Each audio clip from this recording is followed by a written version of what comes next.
ಓಂ ಹ್ರೀಂ ಭೈರವಿ ಕ್ಲಾಂ ಹ್ರೀಂ ಸ್ವಾಹ. ನಮಸ್ಕಾರ. ಯೂಶುವಲ್ ಆಗಿ ನಾನೊಂದು ಇಂಟ್ರಡಕ್ಷನ್ ಹೇಳ್ತೀನಿ. ಏನಂತಂದ್ರೆ, ನಿಜವಾದ ಜ್ಯೋತಿಷ್ಯರು ಯಾರು? ಈಗ ನೋಡಿ, ಶನಿ ಗ್ರಹದ ಬಗ್ಗೆ, ಗುರು ಗ್ರಹದ ಬಗ್ಗೆ, ಗ್ರಹಣಗಳ ಬಗ್ಗೆ ಗಂಟೆಗಟ್ಟಲೆ ಮಾತಾಡುವಂತ ಜ್ಯೋತಿಷ್ಯರನ್ನು ನೋಡ್ತಾ ಇರ್ತೀರ.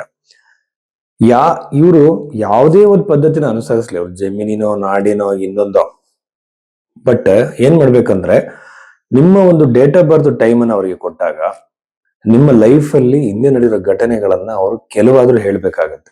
ಘಟನೆಗಳಂದ್ರೆ ಎಕ್ಸಾಕ್ಟ್ ಘಟನೆ ಅನ್ನೋದಕ್ಕಿಂತ ನೋಡಿ, ಒಂದು ದಶಾ ಪೀರಿಯಡ್ ನಡೆಯುವಾಗ ಒಂದು ಟೆಂಡೆನ್ಸಿ ಅಂದ್ರೆ ಅದೊಂದು ಓವರ್ ಆಲ್ ಟ್ರೆಂಡ್ ನ ತೋರಿಸುತ್ತೆ. ಈ ಟೈಮ್ ಪೀರಿಯಡ್ ಅಲ್ಲಿ ಇಂತಹ ಘಟನೆಗಳು ನಡೆಯೋ ಸಾಧ್ಯತೆ ನಿಮ್ಮ ಜಾತಕದಲ್ಲಿ ಇತ್ತು ಅಂತ ಅವ್ರು ಪಿನ್ ಪಾಯಿಂಟ್ ಮಾಡಬೇಕು. ಇದು ನಮ್ಗೆ ಎಷ್ಟು ಭರವಸೆ ಕೊಡುತ್ತೆ ಅಂದ್ರೆ, ನಿಮ್ಮ ಭೂತಕಾಲವನ್ನು ಹೇಳಿದವರು ಭವಿಷ್ಯವನ್ನು ಕೂಡ ಹೇಳ್ತಾರೆ ಅಂತ ನಿಮಗೊಂದು ಗ್ಯಾರಂಟಿ ಬರುತ್ತೆ. ಯಾಕೆಂದ್ರೆ ಒಂದು ದಶೆ ಪೀರಿಯಡ್ ನಡೆಯುವಾಗ ಸಾಕಷ್ಟು ಇವೆಂಟ್ಸ್ ನಡೆಯೋ ಸಾಧ್ಯತೆ ಇರುತ್ತೆ. ಆ ಟ್ರೆಂಡ್ ನ ಕಂಡುಹಿಡಿಬೇಕು. ದಶೆ, ಅಂತರ್ದಶೆ, ಪ್ರತ್ಯಂತರ್ದಶೆ, ಪ್ರಾಣ ದಶೆಯನ್ನ ಅವರು ಕರೆಕ್ಟ್ ಆಗಿ ಸಿಂಥಸೈಸ್ ಮಾಡ್ಬೇಕಾಗತ್ತೆ. ಇದು ಗೊತ್ತಿದ್ದಂಥವ್ರು ಏನ್ ಮಾಡ್ತಾರೆ ಅಂದ್ರೆ, ನಿಮ್ಮ ಲಗ್ನ ಯಾವುದು ಅಂತ ಕಂಡುಹಿಡಿತಾರೆ. ಅನಂತರದಲ್ಲಿ ಪರಿಹಾರಗಳನ್ನ ಸೂಚಿಸ್ತಾರೆ. ಪರಿಹಾರದಲ್ಲಿ ನೋಡಿ, ಸಂಚಿತ, ಪ್ರಾರಬ್ಧ, ಕ್ರಿಯಾಮಾನ, ದೃಢಕರ್ಮ, ಅದೃಢ ಕರ್ಮ ಅಂತೆಲ್ಲ ಇದೆ. ಇದರಲ್ಲಿ ಎಲ್ಲದನ್ನು ಬದಲಾವಣೆ ಮಾಡಕ್ ಸಾಧ್ಯ ಇಲ್ಲ. ಕೆಲವು ನಮ್ಮ ಕಂಟ್ರೋಲ್ ಇರುವಂತದ್ದು, ಮಾಡಿಫಿಕೇಶನ್ಗೆ ಸಾಧ್ಯತೆ ಇರುವಂತಹ ಕರ್ಮದಲ್ಲಿ ಬದಲಾವಣೆಗೆ ರೆಮಿಡೀಸ್ ನ ಸೂಚಿಸುವಾಗ ಬೃಹತ್ ಪರಾಶರ ಹೋರಾಶಾಸ್ತ್ರದಲ್ಲಿ ಋಷಿಗಳಿರುವಂತಹ ಮಂತ್ರ ಜಪಗಳು, ದಾನಗಳು, ಇಂಥದನ್ನ ಮಾತ್ರ ಸಿಂಪಲ್ ರೆಮಿಡೀಸ್ ನ ಸಜೆಸ್ಟ್ ಮಾಡಬೇಕಾಗುತ್ತೆ. ಅನವಶ್ಯಕವಾಗಿ ಕಾಸ್ಟ್ಲಿ ಪೂಜೆಗಳು ಮಾಡಿದ ತಕ್ಷಣ ಸಮಸ್ಯೆ ಬಗೆಹರಿಲ್ಲ. ಜಮ್ ಸ್ಟೋನ್ಸ್, ನ್ಯೂಮರಾಲಜಿ, ಟ್ಯಾರೋಟ್ ಕಾರ್ಡು, ಹೀಗೆ ಹಲವಾರು ತರದಿದೆ. ಈಗ ನೋಡಿ, ಜ್ಯೋತಿಷ್ಯ ತುಂಬಾ ಡಿಫಿಕಲ್ಟ್ ಆಗಿರೋದ್ರಿಂದನೇ ಬಹಳ ಜನ ಈ ನ್ಯೂಮರಾಲಜಿನ ಹೇಳಕ್ ಸ್ಟಾರ್ಟ್ ಮಾಡಿದ್ದಾರೆ. ನ್ಯೂಮರಾಲಜಿಗೂ ಜ್ಯೋತಿಷಕ್ಕೆ ಸಂಬಂಧ ಇಲ್ಲ. ನ್ಯೂಮರಾಲಜಿಗೂ ಟ್ಯಾರೆಟ್ ಕಾರ್ಡಿಗೂ ಎಲ್ಲ ವಿಚಾರಗಳು ಕೂಡ ಭಾರತೀಯ ವೇದಿಕ್ ಅಸ್ಟ್ರಾಲಜಿ ಅಂತ ನಾವೇನ್ ಕರಿತೀವಿ ಸಂಬಂಧ ಇಲ್ಲ. ಸೊ ಇದನ್ನ ಜನಗಳು ಫಸ್ಟ್ ಅರ್ಥ ಮಾಡ್ಕೋಬೇಕಾಗತ್ತೆ. ಸೊ ಹೀಗೆ ನಾವು ನಿಜವಾದ ಜ್ಯೋತಿಷ್ಯನ ಕಂಡುಹಿಡಿಬಹುದು. ಅನಂತರದಲ್ಲಿ ನನ್ನ ಬಹಳಷ್ಟು ಜನ ಕೇಳ್ತಾರೆ, ಹಾಗೆ ನೀವು ಹೇಗೆ ಹೇಳ್ತೀರಾ ಸರ್ ಅಂದ್ರೆ, ನನಗೆ ಪಾಸ್ಟ್ ಇವೆಂಟ್ಸ್ ನ ಹೇಳೋಕ್ ಸಾಧ್ಯ ಆಗಿಲ್ಲ ಅಂದಾಗ ಯೂಶುವಲ್ ಆಗಿ ನನ್ನ ಕನ್ಸಲ್ಟೇಷನ್ ಕೊಡೋಕ್ ಹೋಗೋದಿಲ್ಲ. ಇನ್ನೊಂದು ವಿಚಾರ ಏನಂದ್ರೆ, ಹಸ್ತ ಸಾಮುದ್ರಿಕೆಯಿಂದ ಇಲ್ಲಿರುವಂತ ರೇಖೆಗಳನ್ನ ಅವರು ಹುಟ್ಟಿರುವಂತಹ ಜನ್ಮ ಸಮಯಕ್ಕೆ ಮ್ಯಾಚ್ ಮಾಡಿ ಒಂದು ನಾಡಿ ಪದ್ಧತಿ ರೂಪದಲ್ಲಿ ಮತ್ತೆ ಪ್ರಶ್ನೆಶಾಸ್ತ್ರ ನೋಡಿ ಕೆಲವು ನಾನು ಟೆಕ್ನಿಕ್ಸ್ ನ ಯೂಸ್ ಮಾಡಿ ಫ್ಯೂಚರ್ ಪ್ರೆಡಿಕ್ಷನ್ಸ್ ನ ಕೊಡ್ತೀನಿ. ಬಟ್ ಅದನ್ನ ನಾನು ಇದನ್ನ ಹೇಳಕ್ ಹೋಗೋದಿಲ್ಲ. ಅದು ನನ್ನ ಅಸ್ಟ್ರಾಲಜಿಕಲ್ ಕ್ಲಾಸಸ್ ಅಲ್ಲಿ ಮಾತ್ರ ನನ್ನ ಸ್ಟೂಡೆಂಟ್ಸ್ ಟೀಚ್ ಮಾಡ್ತೀನಿ. ಒಂದೊಂದು ಮೆಥಡಾಲಜಿ ಇದೆ, ಅದಕ್ಕೆ ನಷ್ಟ ಜಾತಕಂ ಅಂತಾರೆ.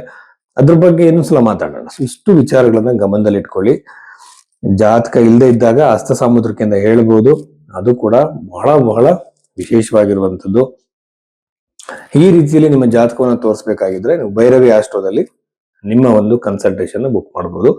ಸಾಕಷ್ಟು ಸಮಯ ತಗೊಂಡು ಜಾತಕವನ್ನು ನೋಡಿ ನಿಮಗೆ ನಿಮ್ಮ ಒಂದು ಭವಿಷ್ಯವಾಣಿಗಳನ್ನು ಕೊಡಲಾಗುತ್ತೆ. ಸಿಂಹ ರಾಶಿ 2026 ಏಪ್ರಿಲ್ ಈ ಒಂದು ಮಾಸ ಭವಿಷ್ಯದಲ್ಲಿ ಸಿಂಹ ರಾಶಿಯಲ್ಲಿ ಹುಟ್ಟಿದಂತವರಿಗೆ, ಜನಿಸಿದಂತವರಿಗೆ ಫಲವನ್ನು ನುಡಿಯುವುದಾದರೆ ಬಹಳ ಮುಖ್ಯವಾಗಿ ನನಗೆ ಅನಿಸ್ತಿರುವಂತದ್ದು, ರಾಶಿಯಲ್ಲಿ ಇರುವಂತಹ ಕೇತು ಗ್ರಹವಾಗಿರುವಂತದ್ದು, ಪಾಪಗ್ರಹವಾಗಿರುವಂತದ್ದು ನಿಮಗೆ ವಿಪರೀತವಾದಂತಹ ತಲೆನೋವು, ಹೆಡ್ಡೇಕು, ಕಣ್ಣಿನ ನೋವುಗಳು, ಕಿವಿ ನೋವು ಈ ತರ ಕೊಡುವಂತ ಸಾಧ್ಯತೆ ಇರುತ್ತೆ. ಬಹಳ ಜಾಗ್ರತೆಯಿಂದ ಇರಿ.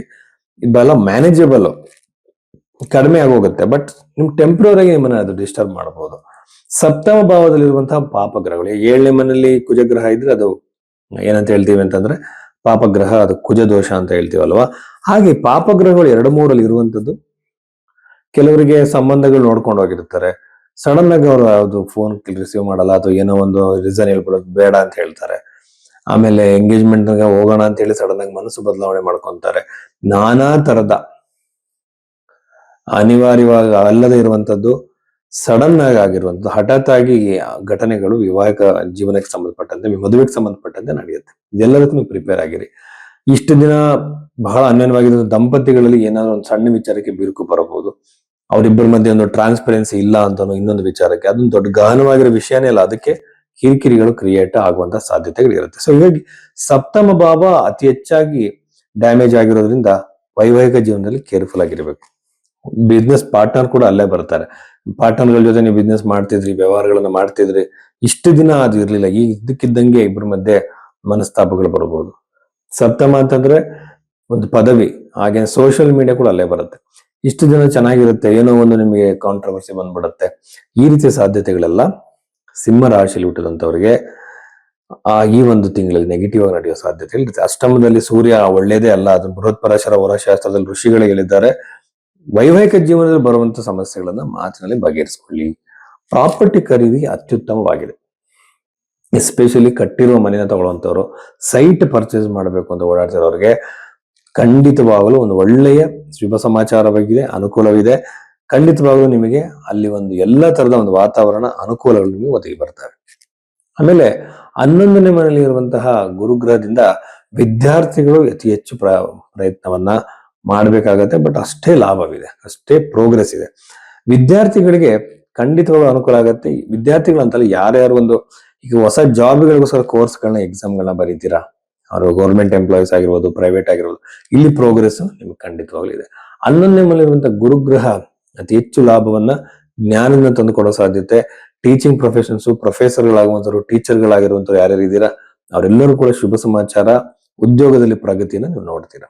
ಆಮೇಲೆ ಇಲ್ಲಿ ಜಾಬ್ ರಿಲೇಟೆಡ್ ನಾವು ನೋಡಿದಾಗ ಖಂಡಿತವಾಗ್ಲೂ ಸಹ ವಿದೇಶದಲ್ಲಿ ಜಾಬ್ ಸಿಗುವಂತ ಸಾಧ್ಯತೆ ಬಹಳಷ್ಟು ಜನರಿಗಿದೆ. ಆಮೇಲೆ ವಿದೇಶ ಕನೆಕ್ಟೆಡ್ ಆಗಿ ಮಾಡುವಂತ ವ್ಯವಹಾರ ಬಿಸ್ನೆಸ್ ಕೂಡ ಸಕ್ಸಸ್ ಆಗುತ್ತೆ. ವಿದೇಶ ಅಂದ್ರೆ ಎಕ್ಸಾಕ್ಟ್ ಆಗಿ ಫಾರಿನ್ ಕಂಟ್ರಿ ಅಲ್ಲ, ಬೇರೆ ಸ್ಟೇಟ್ ಆಗಿರ್ಬೋದು, ಬೇರೆ ಜಿಲ್ಲೆ ಆಗಿರ್ಬೋದು, ಎಕ್ಸ್ಪೋರ್ಟ್ ಮಾಡುವಂತವ್ರು ತಮ್ಮ ಪ್ರಾಡಕ್ಟ್ ಗಳನ್ನ ಸಕ್ಸಸ್ಫುಲ್ ಆಗ್ತಾರೆ. ಹಾಗೇನೆ ಶುಕ್ರ ಗ್ರಹ ಬಂದು ಒಂದು ಚರ ಸ್ಥಿರ ದ್ವಿಸ್ವಭಾವ, ಚರರಾಶಿಯಿಂದ ಸ್ವಲ್ಪ ಉದ್ಯೋಗದಲ್ಲಿ ಅಸ್ಥಿರತೆ, ಟೆನ್ಷನ್ಗಳು, ಗಡಿಬಿಡಿಗಳಾಗತ್ತೆ. ವರ್ಕಿಂಗ್ ಎನ್ವಿರಾನ್ಮೆಂಟ್ ಅಲ್ಲಿ ಹೆಣ್ಣು ಮಕ್ಕಳಿಂದ ನಿಮಗೆ ಜಾಸ್ತಿ ನೋವು, ಟೆನ್ಷನ್ಗಳು ಕ್ರಿಯೇಟ್ ಆಗ್ಬೋದು, ಅವರಿಂದಾನೇ ನಿಮಗೆ ಜಾಸ್ತಿ ಟೆನ್ಷನ್ ಕ್ರಿಯೇಟ್ ಆಗ್ಬೋದು. ಇದು ವಿಚಾರದಲ್ಲಿ ಸ್ವಲ್ಪ ನೀವು ಜಾಗ್ರತೆಯಿಂದ ಇರಬೇಕು. ಆಮೇಲೆ ಇನ್ನು ಬಿಸ್ನೆಸ್ ವ್ಯವಹಾರಗಳು ಮಾಡೋರಿಗೆ, ರೆಸ್ಟೋರೆಂಟ್ ಬಿಸ್ನೆಸ್ ಗಳು ಮಾಡುವಂತವ್ರಿಗೆ, ಫುಡ್ ರಿಲೇಟೆಡ್ ಬಿಸ್ನೆಸ್ ಗಳು ಮಾಡುವಂತವ್ರಿಗೆ ಬಹಳ ಚೆನ್ನಾಗಿದೆ. ಆಮೇಲೆ ಇನ್ನು ಬಹಳ ಮುಖ್ಯವಾಗಿ ಗಮನಿಸಬೇಕಾದಂತ ವೆಹಿಕಲ್ಗಳು ಓಡಾಡುವಾಗ ಸ್ವಲ್ಪ ಜಾಗ್ರತೆಯಿಂದ ಇರಬೇಕು. ಅದು ನುಡಿದಂತೆ ಬೇರೆ ಸಮಸ್ಯೆಗಳಿಲ್ಲ. ವಿಶೇಷವಾಗಿರುವಂತಹ ನಿರ್ಧಾರಗಳನ್ನ ಮಾಡಿದಿರಾ ನೀವು ಜಾಬ್ ರಿಲೇಟೆಡ್ ಆಗಿ, ಆ ರಿಲೇಟೆಡ್ ಮಾಡಿದಂತ ಡಿಸಿಷನ್ಸ್ ಅದಕ್ಕೆ ಕಮಿಟ್ ಆಗಿ ಅದನ್ನೇ ಫಾಲೋ ಮಾಡಿ, ಮನಸ್ಸನ್ನ ಬದಲಾವಣೆ ಮಾಡ್ಕೊಳ್ಬೇಡಿ.